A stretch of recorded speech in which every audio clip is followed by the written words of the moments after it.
Call, please. Commissioner Booth, Present. Commissioner Hill, Here. Commissioner Worth, Here. Vice Chair Beamsterfer, Here. Chair Lemke, Present.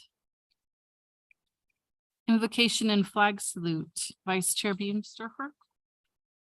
Flag salutes first.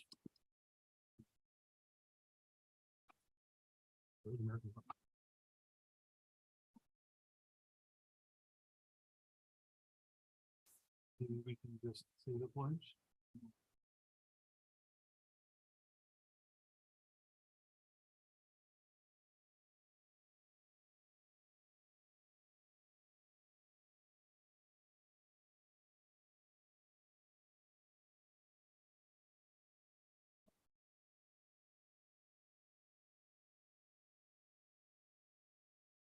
Good band.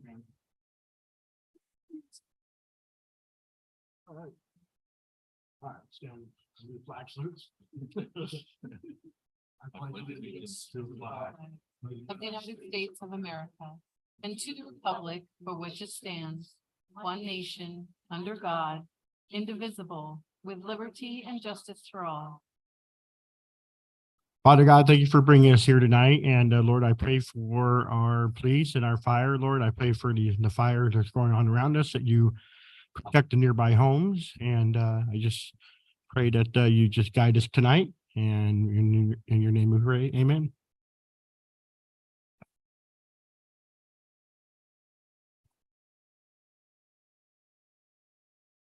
Thank you. Number 4 is the approval of minutes. Agenda item 4A is the approval of minutes for the meeting of June 20th, 2023.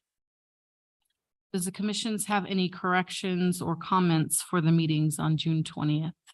Negative. Do I hear a motion? I'll make a motion to approve the minutes of the Planning Commission meeting of June 20, 2023. I'll second.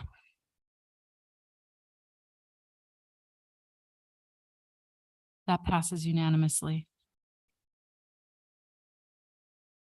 Agenda number 5 is the public comment period for items not on the agenda. Are there any members of the public present that would like to comment on an item on the agenda? No.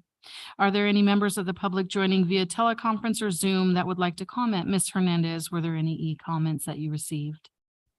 I did not receive any e-comments, and I don't show anyone online requesting to speak.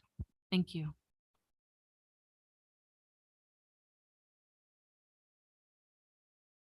Item number 6 is the introduction to the general plan, chapter 2, Principal Planner Monique.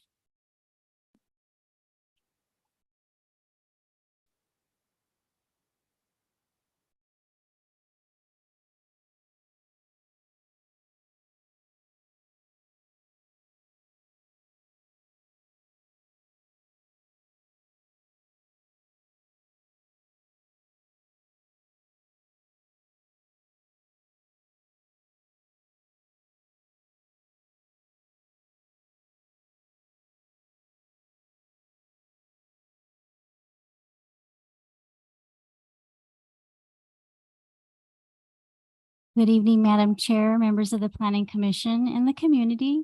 I'm Monique Alanis-Flater, Principal Planner. Tonight will be an introduction to General Plan Chapter 2 Land Use. This is a series of workshops that we are holding with the Planning Commission to learn more about the general plan and its components. At our last Planning Commission meeting, we provided the Planning Commission with an introduction on that, and there were some really great questions that were asked, and hopefully we can explore some of those questions and have some of those questions answered throughout this process as we learn a little bit more about our general plan. So tonight, I'm pleased to introduce you to Chapter 2, Land Use. I'll do my best to keep it brief as possible. The general plan is quite a large document. It has a lot of rich information. So we'll go ahead and begin. So tonight, Chapter 2, let's start out with the general plan, just for the general public. What is the general plan? And every city and county in California is required to have an adopted general plan to guide the long-term development of the community, prepared in accordance with detailed statutory requirements. The purpose of the general plan is to set the foundation and policy framework for future growth and development, and it is a comprehensive document addressing a large range of issues and policies that directly affect every aspect of community life. It provides a snapshot of community current conditions, articulates the visions of the future, and outlines the path through policies and implementation programs to achieve that vision. The plan in and of itself is comprehensive yet flexible. And it responds to emerging trends and challenges. The plan is long range and it looks ahead in the next 20 years, while at the same time providing guidance and clarity for near-term decisions and daily project reviews. So in our general plan, there are 10 chapters, including the introduction is 11 chapters. Those include land use, community design, circulation, community services and infrastructure, public safety and noise, open space and conservation, recreation and trails, historic resources, art and culture, and our housing element. So the land use element is, it meets the state's general plan requirements for a land use element and incorporates the optional topics of economic development. It directs and defines development patterns by designating allowable uses, requirements, and locations for both existing and future development. This element has the widest range scope in the general plan, and it affects all other elements. The vision of this long-term use will influence short-term plans, such as subdivisions, specific plans, and public works projects. The state planning law requires that land use elements designate the proposed general plan distribution and general location and extent of the uses of the land for a variety of purposes. Through the map and the text and the land use element, it defines the distribution and intensity of development of residential neighborhoods, commercial and industrial districts, parks and open spaces, and public uses of property in Hemet. In particular, this element contains the land use map, which is presented here in a pictorial representation of the land use policy to ensure that the implementation of the element's goals, that the text describes the relationship between the general plan, land use policy, and zoning. So in this current land use map, it identifies as the color-coded components. It provides an identification of the intensity or the overarching land uses that are permissible. It allows for, identifies the dwelling units per acre, the intensity of residential. So it's color-coded. So yellow is typically refers to residential. You have the brown, anything in a brown or darker brown identifies a multifamily or higher density residential. Red is commercial. Purple or lavender would be office professional. The dark purple business park. And then you have that kind of that fuchsia color is identified. And those are your industrial properties in the city, as well as your open space, schools, parks, and agricultural and public properties. In the general plan, it also identifies graphically tying those uses of rural residential, high density residential. What does that mean? And what does that look like and feel like? So this provides a pictorial example of the intensity of uses that you would, that would connect with those specific land use categories. So in this case, you have residential, you have single-family neighborhoods, multifamily development, rural neighborhoods. Here you have the commercial land use categories, neighborhood commercial, your local Walmart and your offices. Regional would be a larger context like the Hemet Mall. Mixed use would be a combination of residential and commercial, as well as your medical professional offices and community commercial. Also included in the land use categories are airport land uses, business park, industrial, public facilities, parks, open space trails, and agricultural. So I kind of wanted to briefly go through each one of these slides really quickly. In our last discussion, there was a question about whether, or not there was a area of planning, that we have planning areas and sphere of influence areas. So our planning area is the area that could potentially be built out in the city. This is the area that could be annexed. The sphere of influence is the pattern of development where we have identified is potential for being annexed into the city.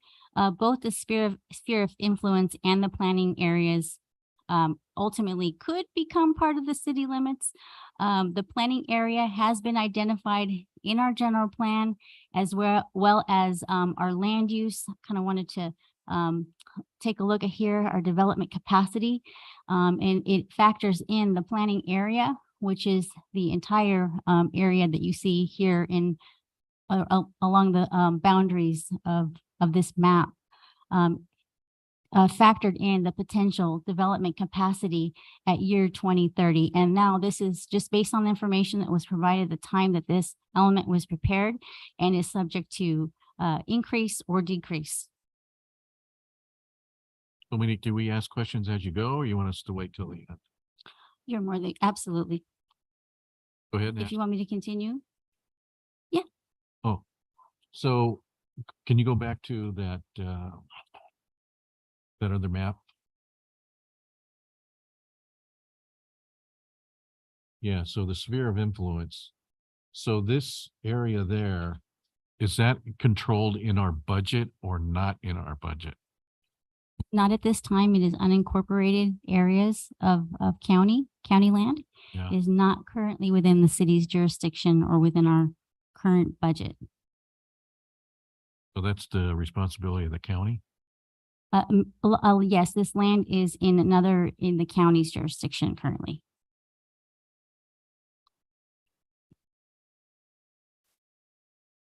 Also included in the general plan land use element, there are other considerations in how we plan. These are our specific plan area maps for guidance on our areas that already have specific plans adopted for the city, as well as mixed use and future specific plan, potential future specific plan areas. Some of these areas are not in the city's jurisdiction. So there are some areas that have been identified as potentially for future. The land use district map is very interesting because this provides a really pictorial or graphical illustration of all of our districts.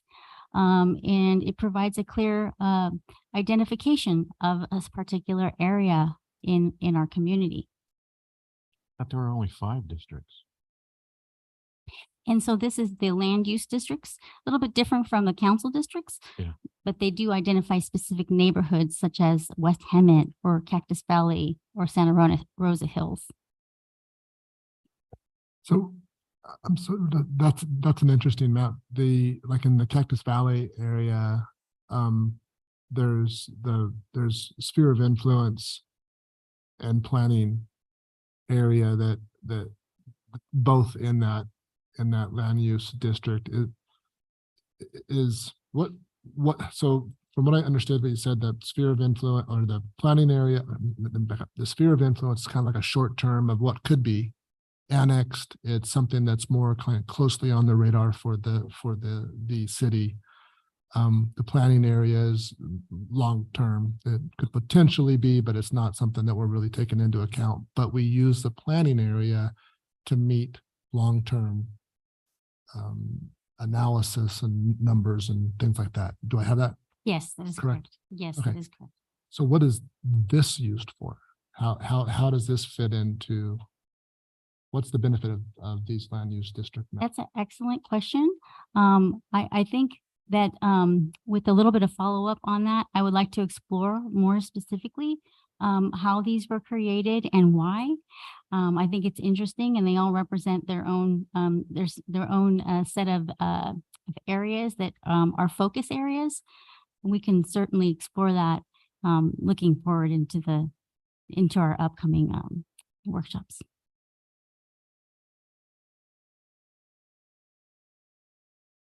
Need to get like hats made for the residents that live in the different areas. Valley side. Park Hill.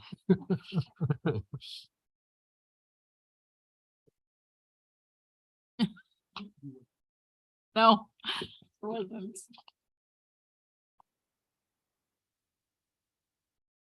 This is also an interesting map. This one identifies our greater downtown district, identifying in our downtown what the overall overarching plan is for connecting the Paris line into the city with the Metrolink. So we ultimately have a goal to, and we have the right of way for it, to create and foster a downtown experience with connections, with Metrolink connections into this downtown district. Hill line is already there. That's exactly it. And so we have the rail line, we have the right of way. Now we just need to get the Metrolink to extend it. That's all we have to do. This is the West Hemet plan, which also includes areas that are outside of the city's jurisdiction as we look long range on how we connect and how we plan and design the types of uses that would be appropriate in the future. This is also a West Metrolink connection that is very close to the future 79 roadway alignment. This is very interesting because it helps us to look at development patterns in the near future and looking at moving towards the west. There's a plan in the general plan that identifies goals for the West Hemet plan, which we will kind of go over that briefly. We have the Hemet-Ryan land use compatibility plan. This plan provides us a breakdown of specific compatibility zones or zones that determine what can be built, how tall, and what types of uses might be appropriate. So in the areas identified in compatibility area E, you're more likely to be able to build residential and areas that are less likely to have residential would be closer to the airport. Those areas are the closer you get to the airport and closer you get to the runway, the less intense of population can be permitted in that area, as well as building heights. The closer you get to the airport, the reduced height is factored in, as well as whether or not development requires federal aviation clearance. When we're looking at development that comes through, we have to identify where it is in proximity to these compatibility zones. And then from there, we have to calculate how far it is from the runway. From there, we have to do this calculation that if it's over a certain height above mean sea level, then automatically the project will have to go to FAA for clearance and conditions. The shape is kind of odd. Do you know, is there a reason why like the south, the southern portion has a much wider D area versus the northern? Is it just because of this? Does FAA have like a standard flight path that they have to circle that direction? I'm not. That's a great question. I would have to follow up on that. And that is more than likely the case based on the flight path, and the trajectory of the aircraft. High dense on the north side, but not on the. So, One's probably for takeoff, the other's probably for landing. I'm not necessarily relative to this presentation, just kind of an interesting shape. Yeah, so that's a really good question that we can follow up with the Airport Land Use Commission. We can study the Hemet-Ryan Land Use Compatibility Plan as we look at the safety element that this is going to be integrated with. In the upcoming elements that are coming, we'll present it to the commission. We'll have an opportunity to look at the safety element, which will provide in-depth analysis on the Hemet-Ryan compatibility plan.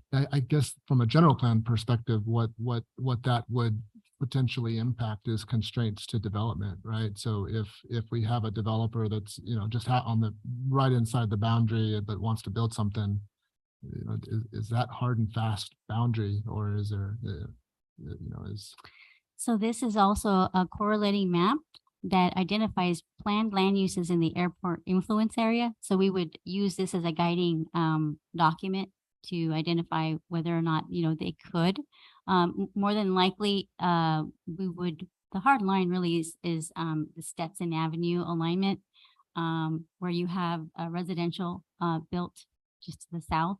Interesting how that pattern works, but this is our guiding plan that identifies whether or not residential or commercial could be on a particular property.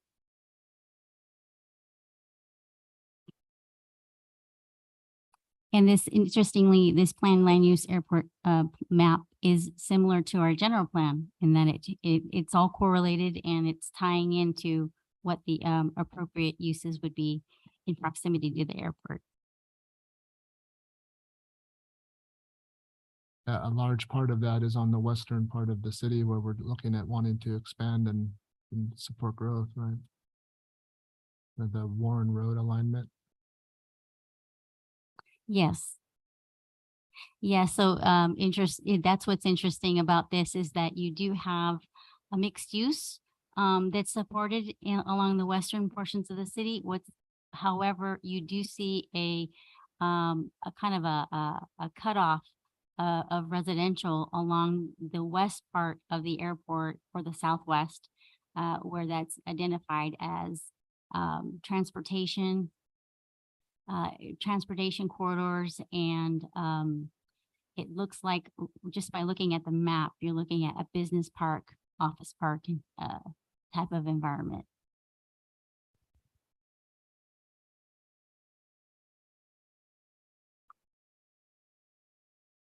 The general plan also includes the former redevelopment areas. This is a good reference to have when the redevelopment terminated in 2012 2012. But these are our current our former areas in which we were able to obtain funding for redevelopment. That is no longer the case. They eliminated the redevelopment.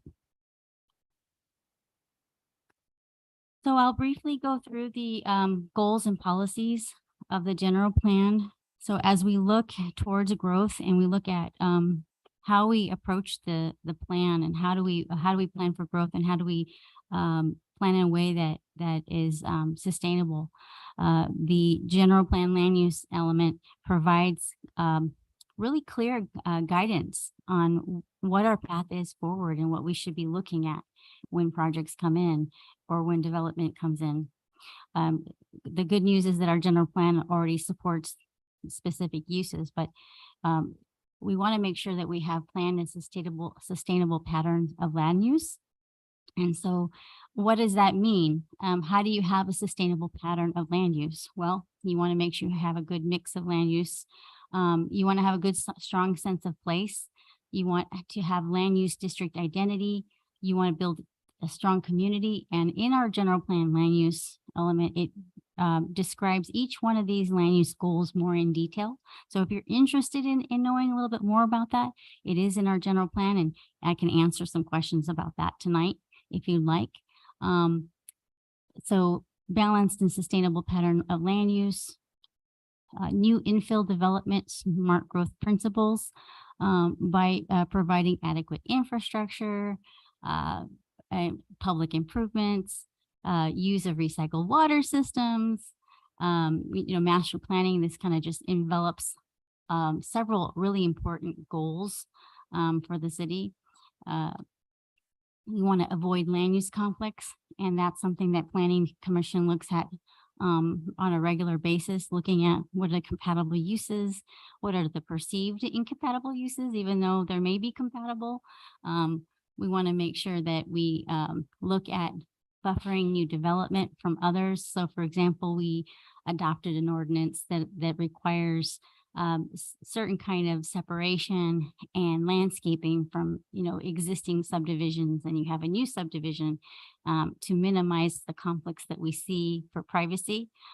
Those are the types of ways that we can implement these goals. Revitalize, enhance older neighborhoods. We have a wonderful opportunity in the downtown and some of our other areas in the community, as well as infill properties that can be redeveloped. There's also the potential for developing a rehabilitation program where we support property owners who want to rehabilitate their properties, and through like perhaps a beautification process. We want to create opportunities for mixed use and transit oriented development. Right now that we're on the renaissance in the city of Hemet of achieving this and starting to focus on this.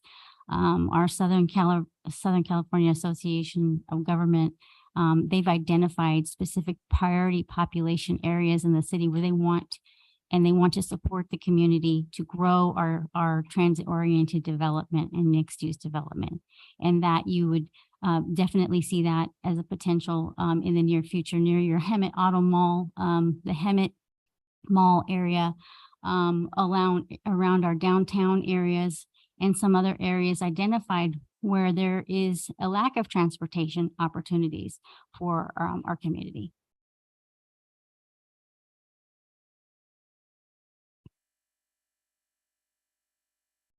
Attractive economically viable commercial centers. Establish comprehensive range of attractive and economically viable commercial centers throughout the city.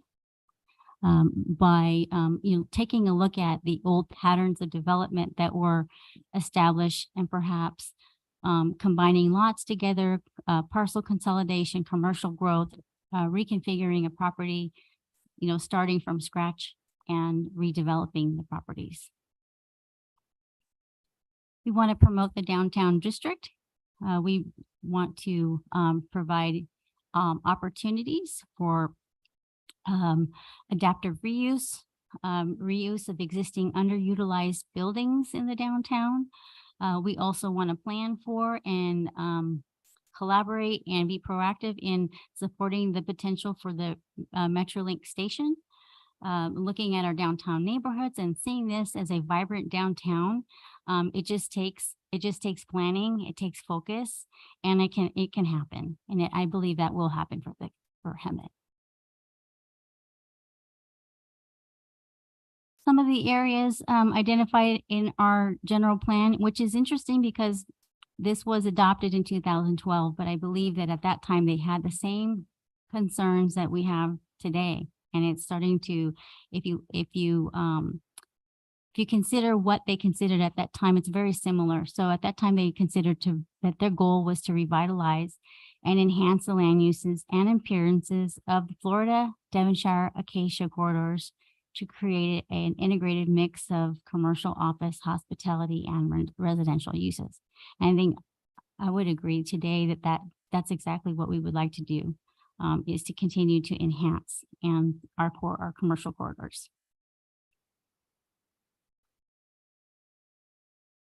Establishing a unique sense of place. This is a great opportunity for Hemet to provide for through quality design and district identity, community planning, looking at the various facets of community design, looking at transportation, looking at our assets, our natural resources, and really establishing a sense of place and arrival when you come to Hemet. We have the Hemet-Ryan Airport. We do have the transportation and public safety needs of the Hemet-Ryan Airport. We want to promote a strong and diversified economic base through establishing a strong labor force, growth industries, expansion of medical services, industrial development standards. Well, we've looked at that in the past, and just looking at our local revenue base. I'm not sure if it has been mentioned in previous conversations or discussions, but 80% of Hemet citizens that are working are commuting out into other higher resource communities. So having a strong employment base or jobs housing balance is really key to our community's sustainability. I wonder if that's changing because, during the pandemic, people started working from home. And now that the pandemic is kind of behind us, I can tell you that from myself. I used to travel every day into the office. I don't do that anymore. I work from home. My wife just got a job. She works from home. So I wonder if that's going to change the outlook of this economic base situation that we have here. Yeah, that's an excellent observation. And the market conditions are it's always unclear, and it's ever changing based on where we're at in society today, or where we're at with the economy and circumstances like COVID, or the prior downturn of the economy in 2008-9, where we didn't see that the housing bubble, the crisis at that time. So you have fluctuations in the economy that do affect that. I think that's a great observation that more people are working from home, and the downside to that is there are types of work that do not allow for or do not afford someone to work from home. Right. Such as certain where you have to actually be on site, or manufacturing, or where it requires a different type of workforce. No, I would think a lot of the jobs that are more high tech might require, someone sitting in front of a computer, work from home.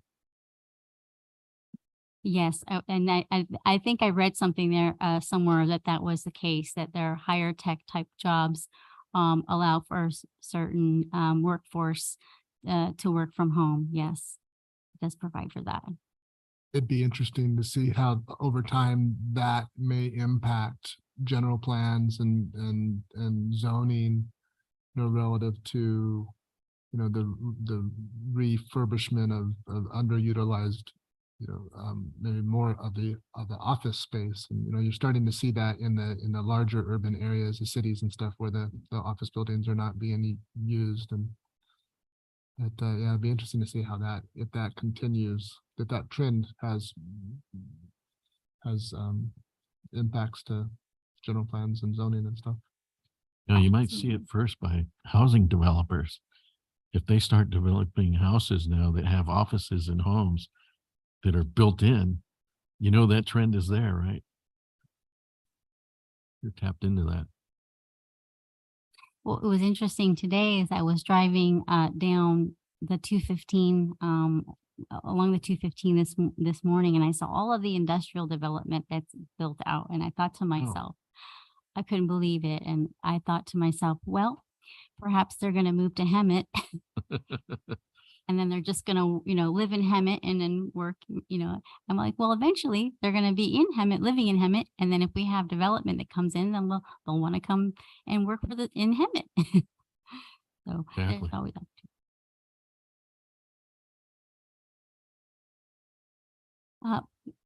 enhancing Hemet's sense of place and local identity. And this can be done through sustainable tourism, regional tourism coordination, recreation development support, hospitality orientation, and really focusing on that. And that seems to be a trend that I've seen in the economy is called cultural tourism. And it seems to be a new trend. We are also we want to collaborate with our partners in being a part of that story. There is an effort. It's called the 10 Lake Valley, and that's a new. And I'd love to share that with you at a future planning commission meeting. What that 10 Lake plan is, and it's really intended to bring all of our 10 Lake communities in the surrounding area, including our surrounding areas of Temecula, Menifee, San Jacinto, Canyon Lake, Lake Elsinore, Hemet, and several other communities in the surrounding Riverside County areas that really can be part of that inland empire attraction for those who enjoy open space and recreation. There's a lot of opportunities here in these areas for open space and enjoying the lakes and really creating a sense of place for the region. And this is one way that we can attract identification or creating a sense of place for Hemet. Does that land use or does that 12.6 development support include funding? Recreational. That's the whole goal. The goal is great when it's there, but without funding, you can't do it. So I think that the city's efforts in creating the economic development manager position will be able to focus on those strategies and identify funding sources for the community that would support these efforts, recreation development support, as well as grant funding opportunities too that we could start looking at. I know that they're looking at those more closely in public works for open space recreation opportunities.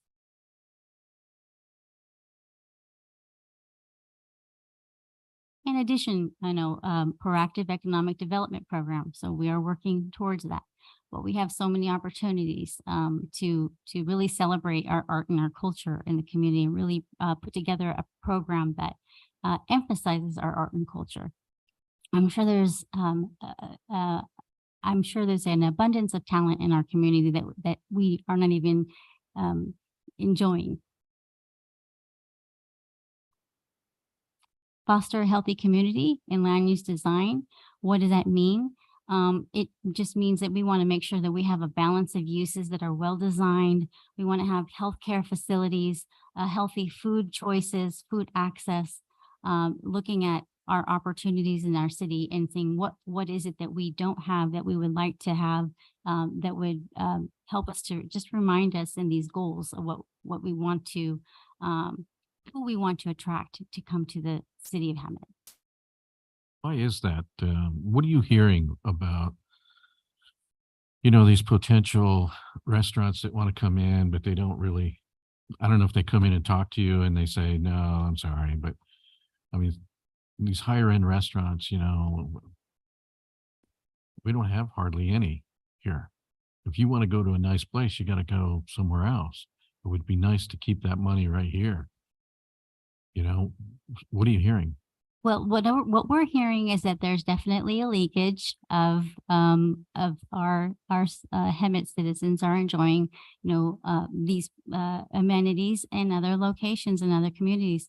So as part of our economic development program and our future economic development manager will be looking at and focusing on how to attract those types of businesses. So we have to reach out to them, which, we haven't had an economic development department for quite some time. Mm. So with having that staff to reach out and go for Miguel Juniors, we want to make sure they're the first ones that we go for Yeah. on our list. Okay, I'm just going to conclude. I've been going on about this, but I just wanted to kind of go over just a couple of the tables in the general plan.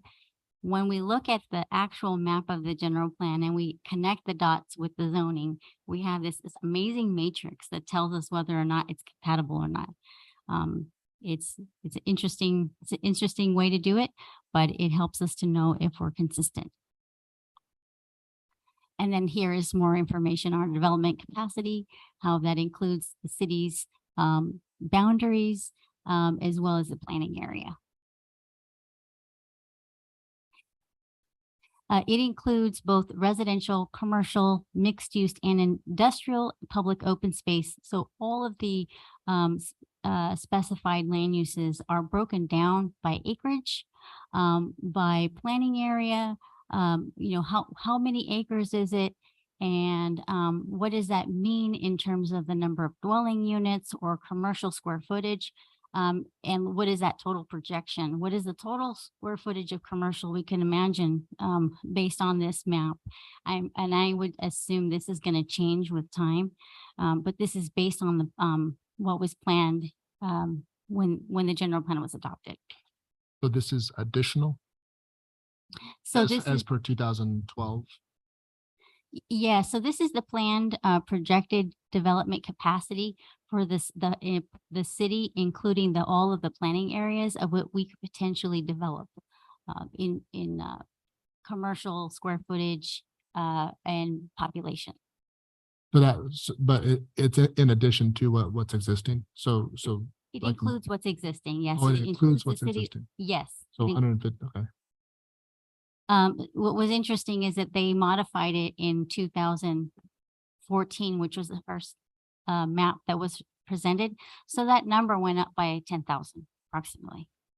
So what's this is saying 153,000 total. Yes, I think what's our population now? Like 80,000 or something? not about 90,000. About 90,000. So there's only another 60,000 capacity.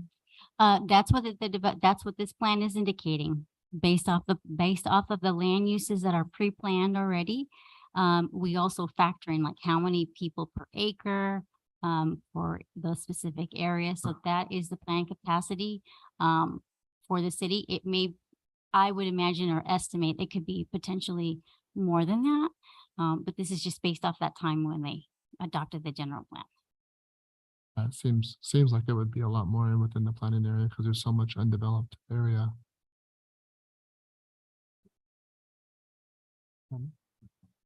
That concludes my presentation. Thank you for taking the time with me. So were those hard numbers when you're talking to developers and stuff like that?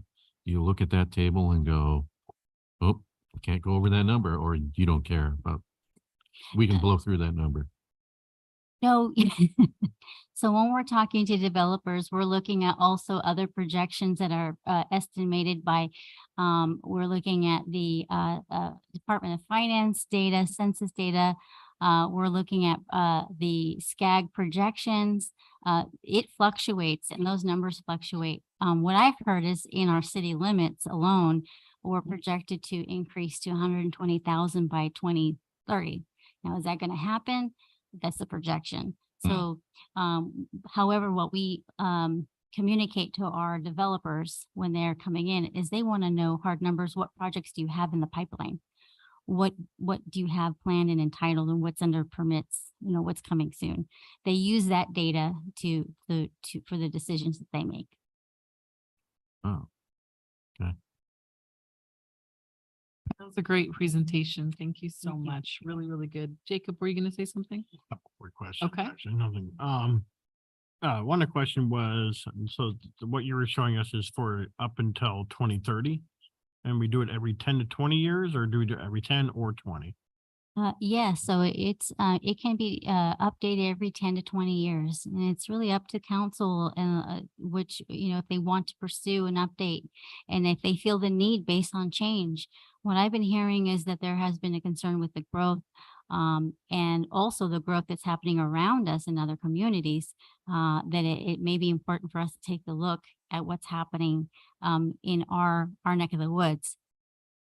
So the goals, the LU goals that have been written, that was, I know, like the 79 realignment, the MetroLink, these are things that were talked about in the last 10-year projection.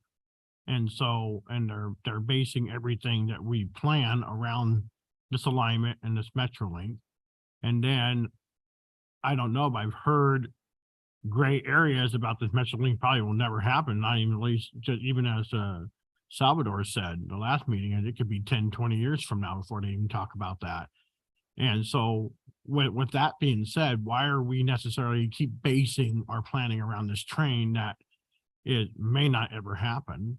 And then with the 79 realignment, I'm hearing also that may be put on the shelf even longer. And so why are we basing our entire planning around these projections that may never happen? They are likely going to happen. It may not be for another 20 years. It may not be for 10 years. In working in another community where there was it's referred to the Gold Line, that was also a 20-year projection, and they built that out. The Paris line is really letting us know that it's coming our way. And it's coming this way. So, and it's being planned. It just takes time for them to do the planning, and it ultimately will be. And when we have identified the appropriate uses, we have to plan based off transportation planning. And a lot of time that's a long range process in and of itself. For example, the 210 freeway was an open field for many years, but ultimately because of the plan, they made sure that nothing got built in there. But because they knew that the future for the Department of Transportation knew that 210 connection was going to come through ultimately, they set aside that land and prepared it so that we could have that freeway connection coming through. So it's kind of the same concept here. This is all of our future planning, but ultimately it will result in that development. For like, if we tell developers that are coming that we may get a MetroLink and we may get a realignment and the highway's going to come through this direction, and are developers backing out because it's not happening. It's not happening 10 years later. It's still not happening. So are they backing out because of projections that we're basing on this? Right. Having developers that are backing out based on that? I think they're looking at a lot of factors. They're looking at growth projections and growth demands, and what's the shift is the shift is towards the east, and they're looking at also with the hotels. They're looking at that.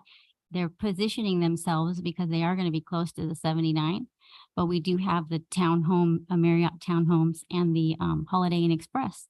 They're aware of that. So they know something. They know that they're going to be in position. There is I think it requires, from what I'm understanding, it's almost like it is like an energy ball where you see developers coming in. They want to know there's other development going around. So we have what's going around us, what's happening in Moreno Valley, what's happening in Paris, all of that, and it's coming towards us. It's coming our way. So they understand that there is a market demand for that roadway alignment to get improved. Now, when will that get improved?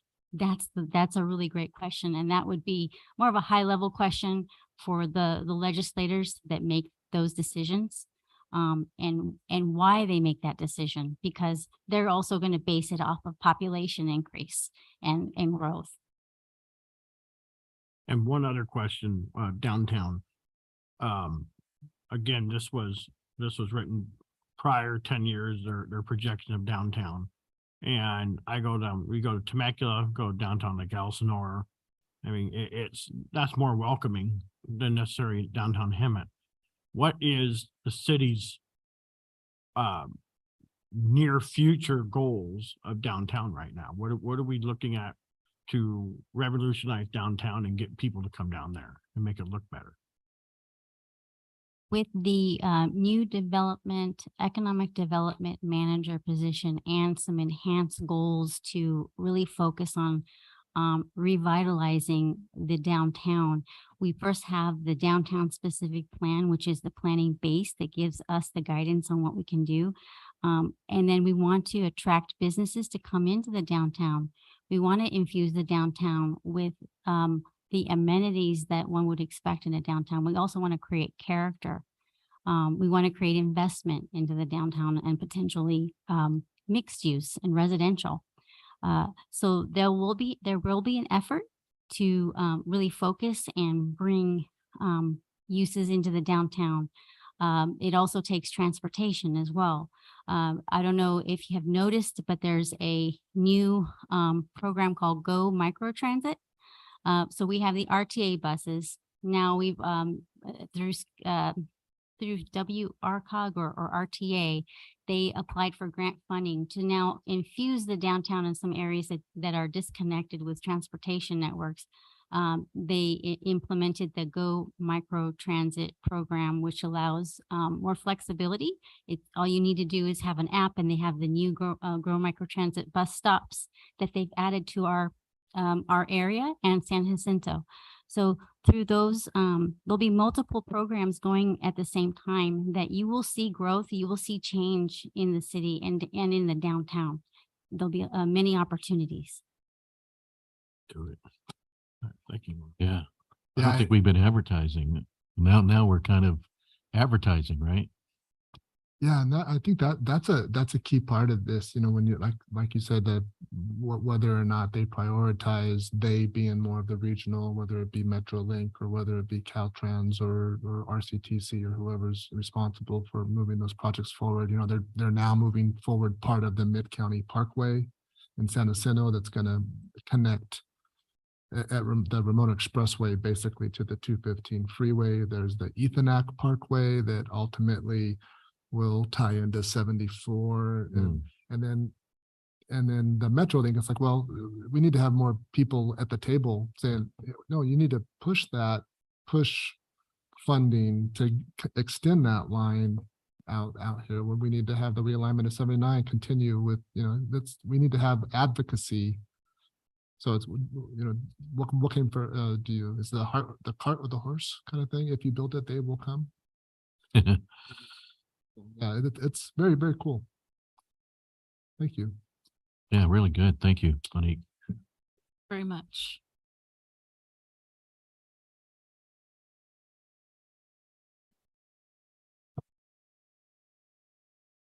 Item number 7A, City Attorney reports. City Attorney Leila.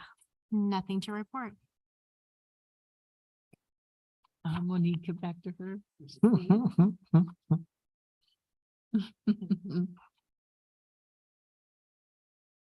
Item 7B, Community Development Reports, Principal Planner Monique. I have nothing to report. July 11th Council update. All the approval of the positions. Wait, was that? Yes, okay, so at the July 11th, I did not write the list of what was approved that evening. I apologize for that. What I could do is provide a recap of what happened at the July 11th meeting at our next planning commission meeting, which I can include the July 11th and the upcoming council meeting, if that would be okay. Of course. This was kind of thrown at the last minute, no worries. Item 7C, future agenda items. For future agenda items, we do have the JD Fields. We are working to try to get that to the Planning Commission. We will schedule the 800 North Girard track map. This is remanded back from the council. And that'll be for the August 8th. The August 1st. Also on August 1st will be the Capital Improvement Plan CIP for fiscal years 2023-24 to 2027-28, and our Public Works Engineering Director will present that at that time. Excellent. Thank you. Darn it. Item 7D, Planning Commissioner reports. Principal Planner Monique.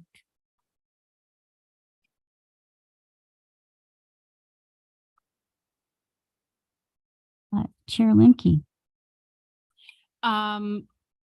What I do want to share is the RTA's Hemet-San Jacinto Transportation Now, it's T Now. They meet at the chamber the second Wednesday of every month, and it's an update from RTA, RCTC, and both cities. And we talk about, and we can ask and request presentations on different things coming, all things transportation. So if you're interested or can send a representative, they meet at the Chamber of Commerce at 615 North San Jacinto Street, the second Wednesday of the month at 1 o'clock. And you can check the Chamber of Commerce's calendar for that. And also, Vice Chair Beamsterfer, you had mentioned something about the 79 alignment maybe being put back on the shelf. I've heard the opposite of that. There is a coalition that is working to kind of get that backing from Temecula all the way to the desert to get people to work together to advocate for that. So I know that there are a group of people trying to strong together, make us be seen and kind of shake the cage on, let's get that done. We need this. So I just wanted to let you know that there are a team of people working on that coalition. That's all I have. Tuesday, 1 p.m. What day? Second Wednesday? Second Wednesday at 1 p.m. at the chamber.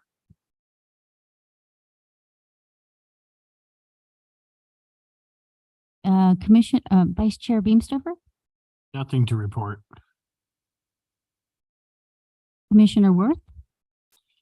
On August 2nd, I'm going to have an opportunity to be on a panel of a bunch of water people at the California Adaptation Forum. And I think it's kind of interesting just because it's like we had a prep meeting today, and one of the questions was, well, who's going to be in the audience? And it was like, well, it's all land use agencies and planners and kind of that group. And so we need to make sure we're speaking in nomenclature that fits. So I thought it was kind of it'll be a neat. It's kind of shows some of that cross pollination, if you will, between those that are establishing land use and planning and all the stuff that we just kind of went through here, and the folks responsible for bringing in water and managing the resource to facilitate that development. So anyways, that is in, I believe it's Irvine. And it's actually a 4-day conference, but the water panel is on the 2nd. Oh, thanks. Talk about recycled water. I mean, it kind of comes natural. Cool. Okay. Commissioner Hill. Should we go there and heckle you? Sure. Sure. We could totally do that. Make sure you wear your appropriate hat from your district or from your Oh, okay. Park Hill. I've noticed that some of the streets are getting paved, and they're starting to look real nice and drive nice. And I hope we keep it up, because there's a lot of streets around Hemet that really need it. A lot of potholes. So appreciate that. Thank you. That's all I have. Commissioner Booth. Nothing to report. All right, last chance. Anything else? Anything? Anybody? With that, there's nothing more. We will be adjourned until the meeting of August 1st, 2023 at 6 p.m.